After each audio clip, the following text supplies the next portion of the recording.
A new course at the Southeast Technological University in Carlisle, Ireland is teaching aspiring influencers how to turn social media fame into a career.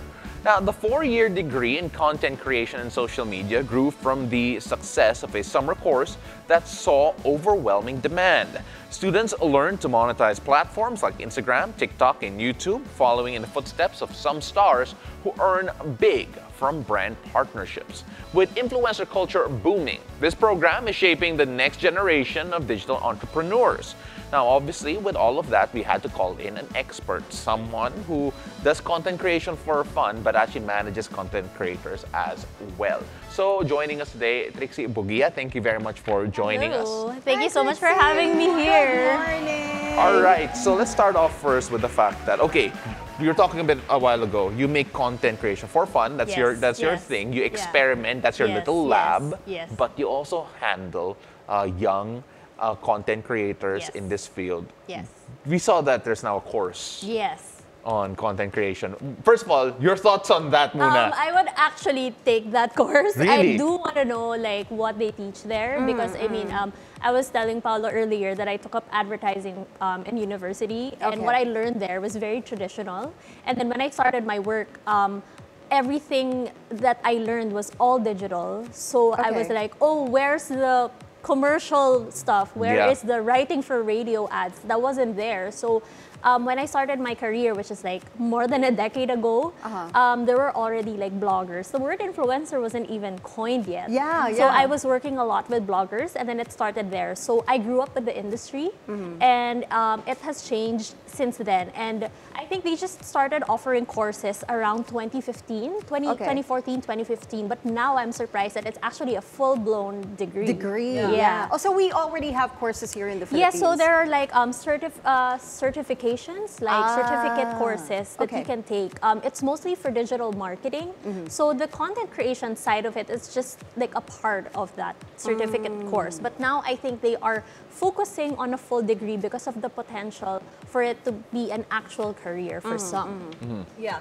Well, and speaking of career, because sometimes when you hear the word influencer, it has a negative connotation. Do you really think that that can be an actual career path moving forward later on down the road? And I know some influencers, and they make more money than most people. So what are your thoughts on that? Actually, a lot of content creators or influencers now earn more than celebrities. Yeah. So that's why it's something that a lot of people would want to do. And the access to it, it's very easy. You just start your own account in any social media platform, and that's where you start creating and posting your content. So it's actually something that a lot of people can do in the future. But the thing is, it can go both ways. It can be in your favor, or it can, you know, not pan out for you. It really depends on how you plan your content. Like, you can see that, you know, some people, they would just post random things and it will actually blow up. And other people would really curate their posts, and it's just garnering like what, 500 views. So there are a lot of things to consider if someone is really considering to be a full-time content creator. And can you explain some of those things to consider? Yeah, so one of the things that they need to consider is consistency. Can you actually post content on your platform every day or on a certain timeline that can you follow that? And at the same time, your brand, like, do you have a certain branding for yourself? Are you gonna be like someone who's gonna be authentic online? Are you gonna reveal so much of your life, or just a little of your life? Are you gonna portray a persona? So a lot of things come into play, but I think there is a lot of space for people to be content creators, but you really need to be dedicated in order for it to become a viable career for you. Yeah, you know, I just found out that in order for your posts to be viral on TikTok, you have to post at least once to thrice every day. Wait, so 3 posts in a day. Yeah, TikTok for you to. Yeah, because so when I found that out, I mean, I like, okay, so I have to post two stuffs or two posts every day, right? So it's crazy. Yeah, so that's where the consistency comes into play. So like your audience wouldn't really know who you are unless you post every day or twice a day, because that's where they'll know, like, is this person worthy of my follow? Or like, is this person resonating with who I want to follow or what I want to watch online? So you really need to kind of figure out who your audience is. Yeah. So there's a lot of things to consider before you actually like even get a degree. Yeah. The content though, is it, I know we're going to go deep into the weeds here, but then the type of content you post on Instagram, the type of content you post on TikTok, how different do they have to be? How similar are they? Can they translate the same way in either platform? So it depends on how you actually want the platforms to act for you. So some people, they post the same thing and it works for them. But some people, they actually have they distinguish each platform and they serve different audiences. Yeah. Like for example, I do know content creators who make English only content on Instagram because they want to reach an international audience through their Instagram platform. And TikTok is their only Philippine-only content. So it's mostly Tagalog. Because geographic, Yeah. the geography matters, right? Because Yes. TikTok, mainly if you're in the Philippines, your audience is actually going to be Yes, a Filipino. yes. But then Instagram, if I'm not mistaken, is a bit wider. Yes, it's wider. Even in TikTok, it's actually wider. But then again, TikTok's algorithm, it really plays a big role in terms of like you as a content creator and you as a consumer as well. Depends on what you consume and what you interact with. But yes, geography really plays a big role in terms of like the content that you want to push out in the different platforms. All right, so before we get out of a tangent here, because we were talking about the formal degree, and then of course, when you think of someone taking this as an undergrad, it's more about you making this your profession going forward. Is this now a viable career choice, a long-term sustainable career choice after getting an undergrad for, let's say, like, if I'm not mistaken, 4 years yung sa university overseas? For me, actually, it's a viable career choice, but I don't think you should limit yourself to just being a content creator after taking the degree, because you can do a lot of things after, like, I mean, aside from being a content creator, you can be a consultant for different brands. I mean, of course, a degree will actually help you. It will give you more information as to how you can navigate social media. But then again, luck also kind of plays a big role, and at the same time, your likability online. You might know everything, but your personality might not translate well on social media. So there's that. But if ever you take this degree and you know social media content creation, like as you as a person, doesn't really pan out, you can have other options. Like agencies are actually looking for people who can work with influencers or content creators, and at the same time, brands are actually looking for in-house people who can actually do content for them. And it's not like, you know, a lot of brands actually do have personalities online. Like they put a persona on their brand, so you can actually act as that persona for the brand on social media. So there are a lot of other options aside from you yourself being a content creator if you get that degree. But of course, it depends on how open-minded you are. And sorry, go ahead. Does trending matter? Yes and no. So for me, actually, authenticity matters. Depending on how authentic you are to your audience, how authentic you are on your content. Because at the end of the day, you actually your audience will see how true you are. Like for example, if I put out content on my platform, like will someone figure out that I'm faking it? If I'm actually faking it, or if I'm being true to myself, I know that some people share the same thoughts that I have or that I put out. So that's what I want to like harbor in the audience that I'm building. So for me, if like let's say I make a video and it doesn't trend, it doesn't go viral, but I know that I get a lot of reactions or shares to DMs, or like they say, hey, this is funny, this happens in real life, then for me, that's authenticity that matters more for me. Okay. Because you actually relate to people. So would you say authenticity is the key to standing out if people want to become content creators? Yes, I think now the audience is smart. Like you can't fake it anymore. Before, you know, when people were trying to figure out what social media is, maybe, but now a lot of audiences, there are a lot of content creators out there. Before it was like slim pickings. Yes. So now like they have an option to choose like who to follow. There are like millions of content creators. So authenticity is your key to connect to people, because if you're not connecting to your audience, then why become a content creator? Like, do you even deserve the name influencer? Are you actually even influencing anyone? Is it oversaturated? I don't think it's oversaturated, but I think it's more of we do need to see more quality content online because it's so easy. The barrier to entry is so low. But then again, you can actually pinpoint who's creating good content and who's creating just okay content. But you know what? Sometimes it can be really unpredictable. Yes. Like the most random post about something, I don't know, something so light. It gets so many likes and views. right? Yes. And views. And then sometimes the intelligent posts, they get konti lang, Yes, right? yes, So it's that's really true. unpredictable. Actually, with, of course, the rise of the Gen Z, it's their generation who's like the randomest. They do like things that are so random, there's no explanation, versus millennials, like, oh, they like things that are well thought of. So what do you do about that? You know, kasi unpredictable talaga yung internet. You don't know if this will click and this will not. Yeah, so that's the beauty of it, right? Like you can actually experiment. So a lot of people, of course, like in terms of like the brands and all that, they take it quite seriously. But then again, the random viral things, it's more of like a reminder to kind of just experiment and enjoy the space. For those who are aspiring to be influencers or who are starting in that journey, a lot of them can get hung up on the number of views,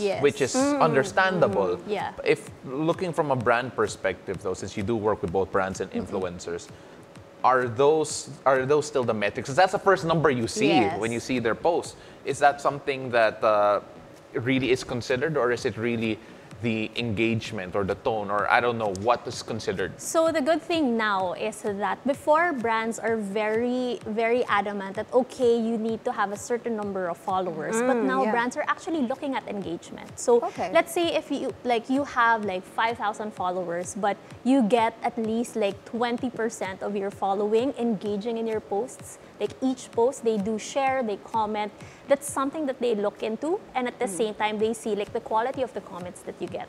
So it's really more of the engagement that they're after, because like, for example, if we do get someone who has like millions of like followers, but then again, their engagement is so low, like you can still tap that content creator, but then again, you're just after the reach that they can provide you. But you also have these content creators that they might have a low following, but their engagement is so high. Then you want these people to be working with your brand so that they can actually gain more like talkies, or like they can gain more engagement about the brand. So there are a lot of things that come into play. So it's actually a better like space now for content creators, because the following is not the only thing that's important. Yeah, because it's so Engagement hard as to well. grow your following, Yes, right? So engagement plays a big role now. You're a content creator yourself. What are your tips on, you know, how to make your posts more engaging? And you really want your, you know, followers to send you messages. Actually, that's Anne asking you that question for It's herself. for her. Actually, for me, because as Paolo said, I told Paolo earlier that, you know, I do content creation for fun. So it's actually my break from work.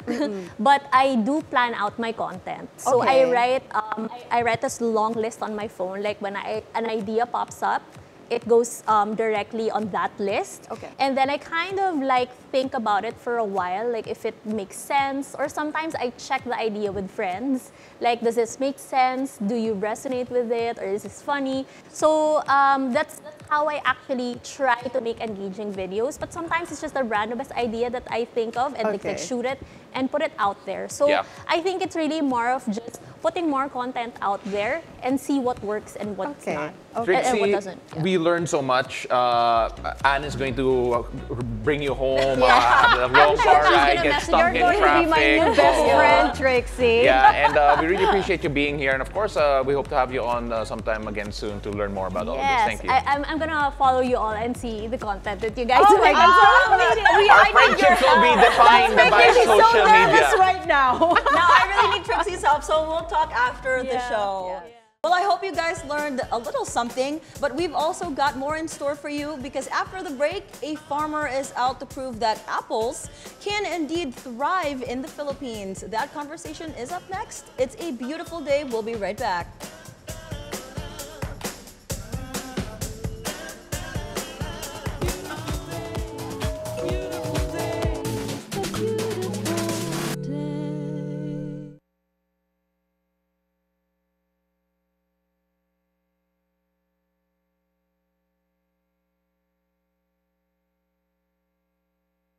Yeah.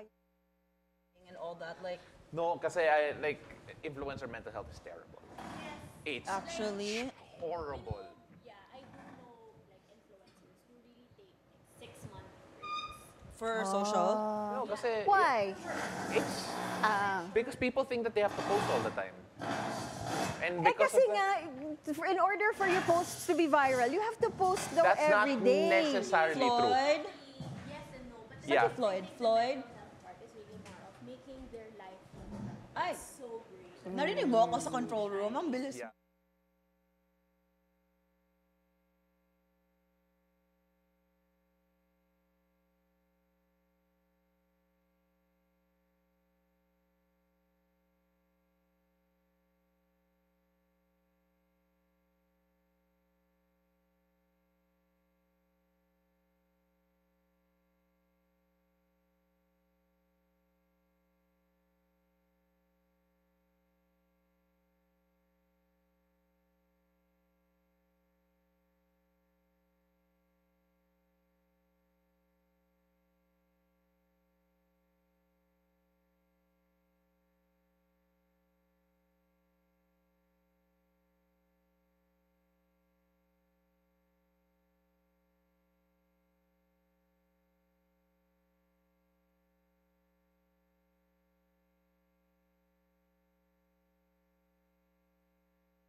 Benzen. Wala. Momo this yun, no? Yes. But ikaw muna pa. Benzen. Benzen. Benzin! Kamusta? I don't hear anything. Is there No, something Benzen? wrong with my ano? No, there's nothing on the override. That's Is what I'm asking direct nga eh. talking? No, no. No. Benzen. Hi, Benzin. Akala ko po kasi Vincent. Vincent! no. Oh! Akala ko ikaw na. Sige po. Ano ba, Benzon? Benzon. Ang pronunciation ng name mo, brother? Ano po, sir? Ano pronunciation ng pangalan mo? Pangalan po ng? Pangalan mo? Ano pong pangalan niyo, sir? Yung pronunciation. Full name po. Apa. John Kennedy Sepe. Benzon. Okay, sige. Benzon. Okay, Benzon. Thank you. Okay, Benzon. Okay. Who's that Benzon?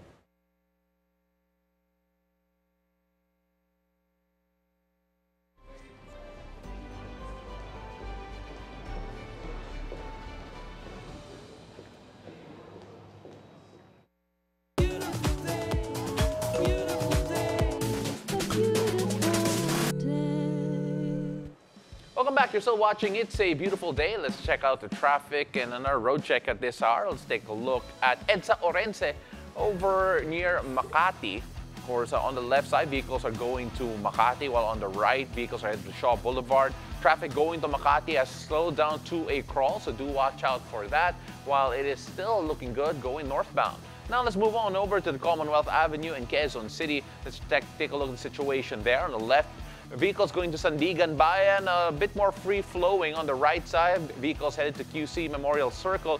As you can see, there's actually a counterflow lane moving on the left-hand side, wherein traffic is moving a bit smoother there, but still it has slowed down to a crawl there as well. So if you're traveling around that area, do plan your trip appropriately.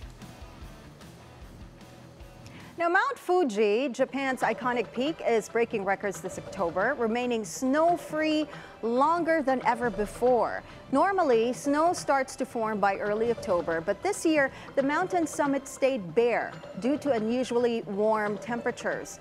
Experts believe that lingering summer heat and warm ocean waters are keeping the snow away, washing away any flakes that do fall.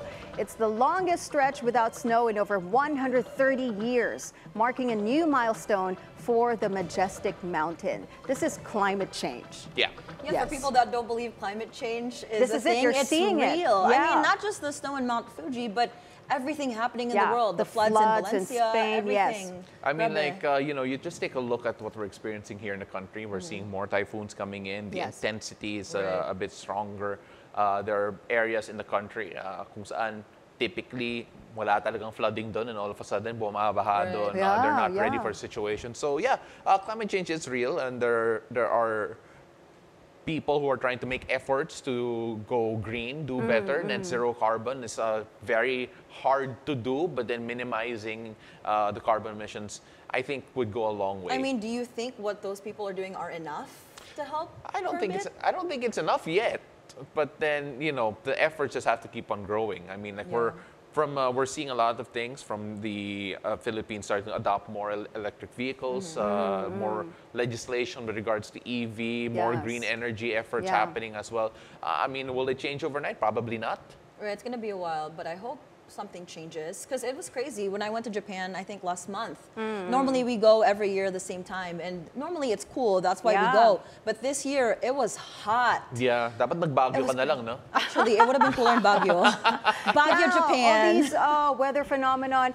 And yeah, I remember when I went to the Japan, it was supposed to be sakura season, and the blooms were supposed to be, you know, everywhere already. But when we got there, we were seeing buds. Yeah. They were not in full bloom, so the sakura season got delayed by like a month or two. Yeah, the last time I was in Japan was during the pandemic, so all I saw was my hotel room. But I hope you had a great view in your hotel room.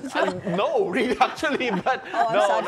I was there for the Olympics back then, and the temperature there was it was not so bad. We weren't there in a time wherein we could really see the impact of climate change. But then, yeah, we're seeing more and more stories on social media na grabe ang init na daw sa Japan. It's not as cold as it usually is. And the snow, I think, is a big part of it. Well, speaking of how hot it is here in the Philippines, apples are actually really hard to grow here in the Philippines. But don't worry, we got you covered, because due to the country's tropical climate, they aren't traditionally grown on a large scale, like I mentioned, because of how hot it is. So most apples come from countries like the US, China, New Zealand, and Australia, filling shelves in supermarkets and markets across the nation. However, a breakthrough came when Benson Kennedy Sepe proved that apples can indeed thrive in the Philippines. He successfully planted apple trees on his farm, and not only did they grow, but they also blossomed with fruit. And his success has sparked hope that one day the Philippines might be able to grow its own apples, reducing reliance on imports and bringing a fresh local twist to this globally loved fruit. And to tell us more about this exciting development, we're thrilled to have Benson joining us live via Zoom. Good morning, it's a beautiful day. Hello, Benson. Good morning, ma'am. Good morning po. Good morning. You know what? I'm really happy that you're bringing apples here in the Philippines, because in the US where I grew up, normally around this time we go apple picking because it's fall. And now I can say I can go apple picking in your farm in the Philippines. This is me inviting myself to your farm, by the way. So how did you actually get started, and how did you discover that grafting could be possible here in the Philippines? Yes, ma'am. The story of my apple farming here in the Philippines started, I think it's out of curiosity. I started planting apples here in Kapatagan from seeds, from Fuji apple seeds. So dun po ako nag-start.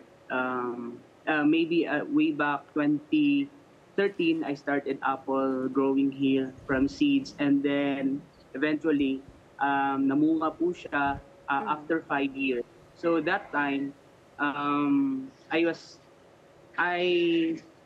given a chance to travel in South Korea before, and then nakita ko po doon na meron silang mga tinatanim na mga tropical fruit, like for example ng mangga sa mga greenhouse nila. So sabi ko sa sarili ko, why not produce apple in the Philippines?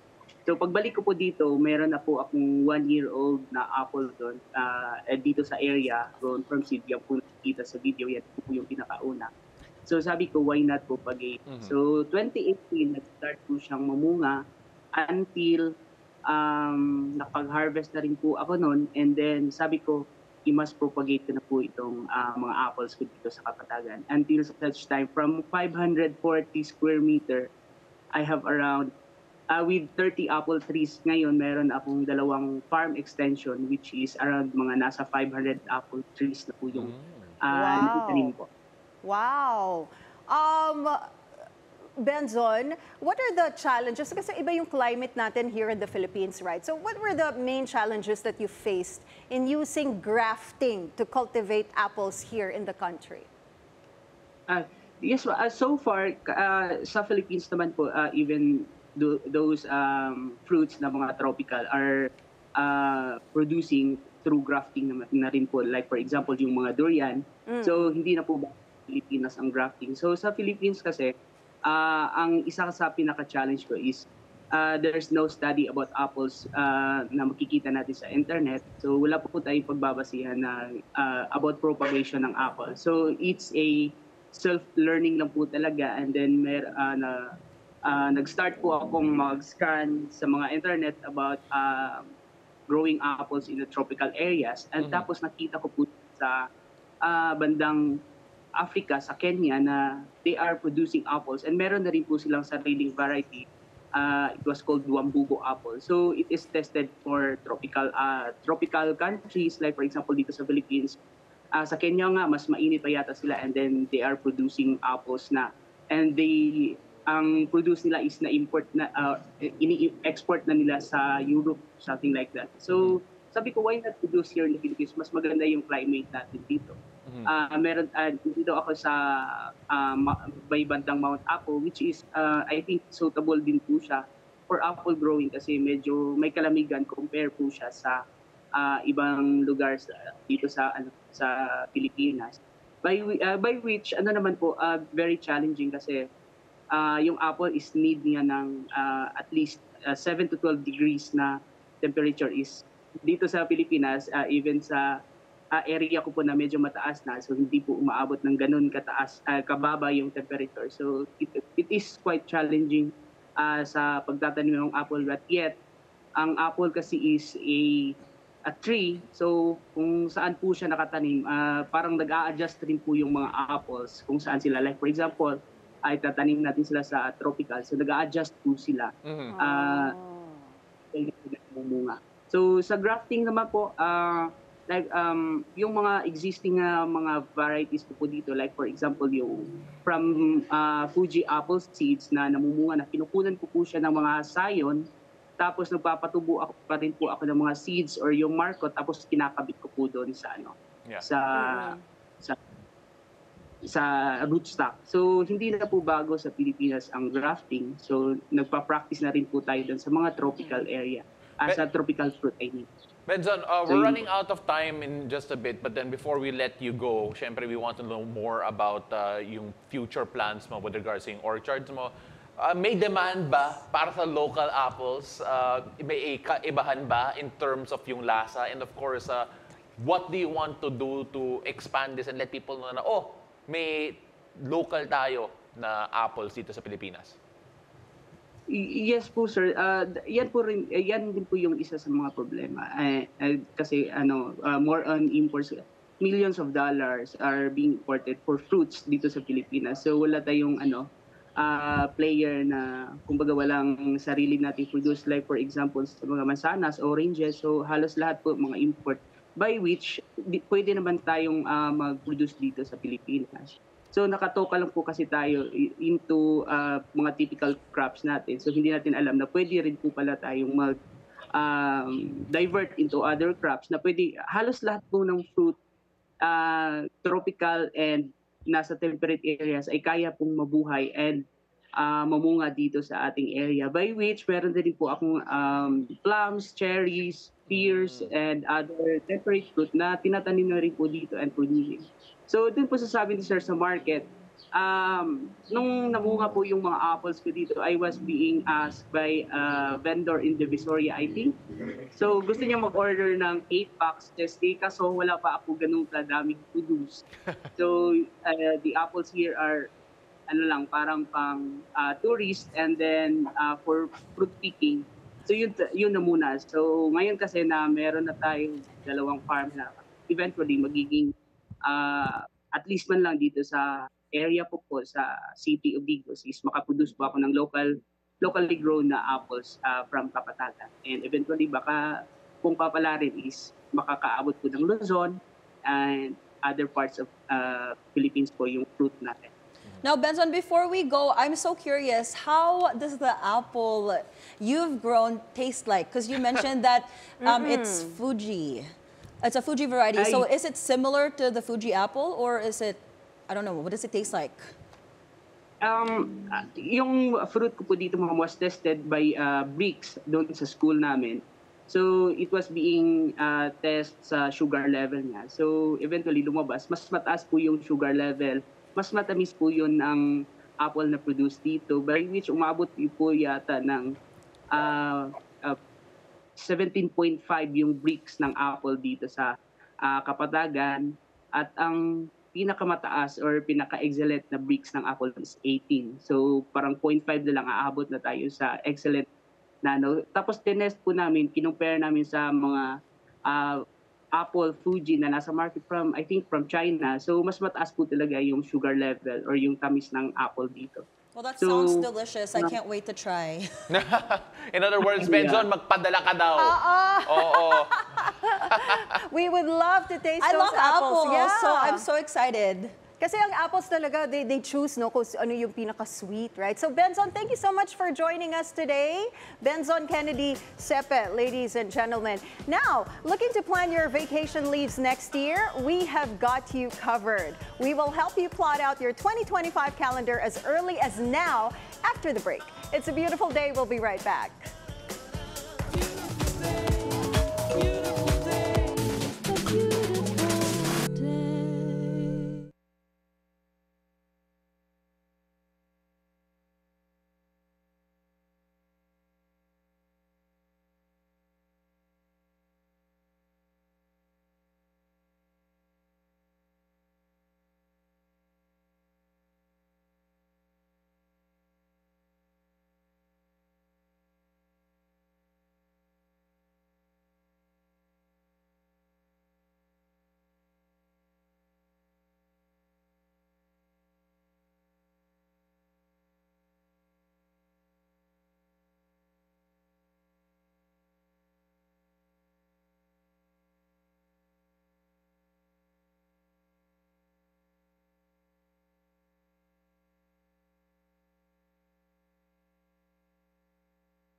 第一个是开放包容的请进来。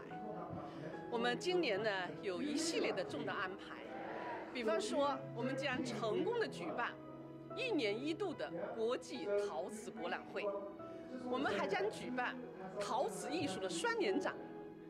我们呢马上要去接旗，将承办好2026年的全球的陶艺大会。通过这一系列的形式，我们希望越来越多的国际友人，越来越多的海外艺术家来到景德镇，了解景德镇。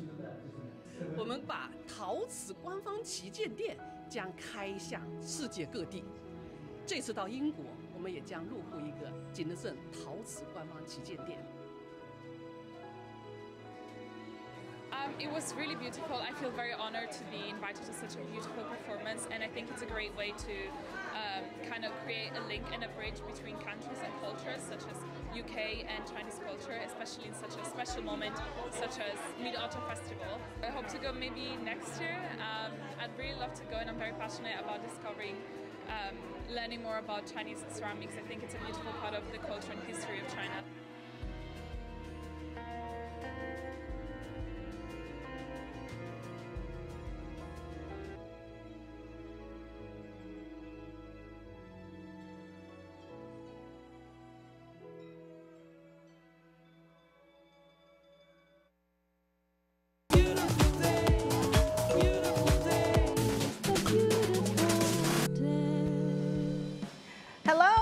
welcome back. You are still watching It's a Beautiful Day. Now, 2025 is fast approaching, and if you're raring to plan your revenge vacation after working tirelessly this 2024, here are the long weekends in 2025 that you can plan your getaways around. But please, don't tell your bosses that this idea came from us, okay? Flashed on your screens are the dates. In January, there's a 5-day long weekend around the New Year's, while in April, long rest awaits during Holy Week.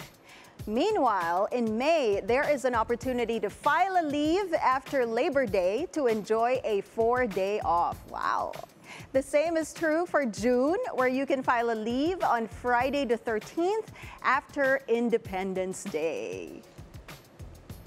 Now, August is also looking good to get a taste of the work-life balance. On August 21, we have Ninoy Aquino Day on Thursday and National Heroes Day on Monday, meaning it's smart to spend your leave on August 22nd, Friday.